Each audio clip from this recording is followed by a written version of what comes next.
It pains me to say this, but I ain't gonna lie. Andre 3000 was wrong. Uh, I think towards the beginning of this year, or maybe even last year, Andre Three Stacks, one of the greatest rappers of all time. You know what I mean? In the group Outkast, the probably one of the biggest groups in hip hop in general. You know what I mean? They got hits after hits after hits. The main takeaway or the main person that we always focus on is Andre 3000. Andre 3000, he is, well, I don't even think he needs an introduction. He is the powerhouse. He is the guy, the myth, the legend. I can meet ride him all day. But he said something that everybody was kind of at arms with. And we were talking about rapping as you're old, and I was kind of telling Tyler, I was like, man, I just don't know what, like, I'd rather write a book or something at this point. Like, I don't know, like, you got to do it. And I was like, why? He was like, because it shows us what we can do when we get to that age. But to make it into a entertaining song to where it's just not self-serving, or it's not just like, there's a part of entertaining someone else too. I know I joked about having to go get a colonoscopy and all this kind of stuff, and that's a real thing in my life. But to make that into a song, or why not? Like, yeah, of course, but I got to make it into a song that feels good as a song. But your track record as making people feel good through song is... Track record is one thing. The right now is a whole nother. And I'm not gonna lie, this is a pretty good take. I don't think this is a crazy take.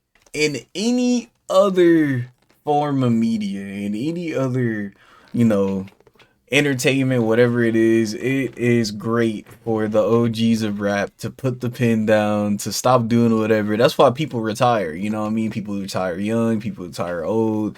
But, you know, retirement is a good thing. And I feel like a lot of the times when we look at these recent examples of these older rappers having a resurgence inside their popularity or continuously putting out very good music, I feel like that's not necessarily indicative to the whole sphere of people, you know what I mean? Because there are a bunch of artists like Lil Wayne that I got on his case a few months ago because he dropped that doodle garbage, the Carter 6, and ruined his legacy or whatever, or ruined a little part of his legacy for the most part.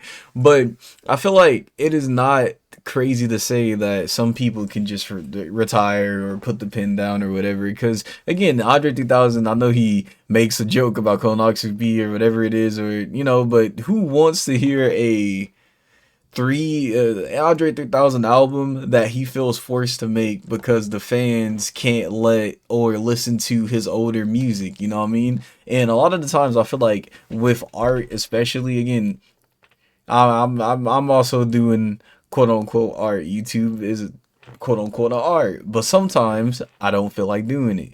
And a lot of the times when I don't feel like doing it, creatively I just get a block and I take a long break, and then next thing you know, you won't see me for 3 4 5 months because I'm on some other shit. And it happens, you know what I mean? But as an adult, as a person who's continuously growing up, and you know, you might be feeling the pressures of the world, you might be, you know, sitting there watching your children grow up and all this, like you have to live a little bit more life in order to be more creative. Now, do I feel like Andre Three Stack will never drop an album or a rap album? Of course not. I feel like it's gonna happen one of these days. We just gotta be hopeful. But my point is, let them throw in the jersey, bro. Like, you know, Outkast, we have so much good music from them. We have so much good music from Andre 3000 on features alone. He's been doing his thing, you know what I mean? And I don't feel like forcing that person to go out of retirement or forcing anybody to go out of whatever zone that they're in will be very useful inside the rap game. What we really need is newer artists.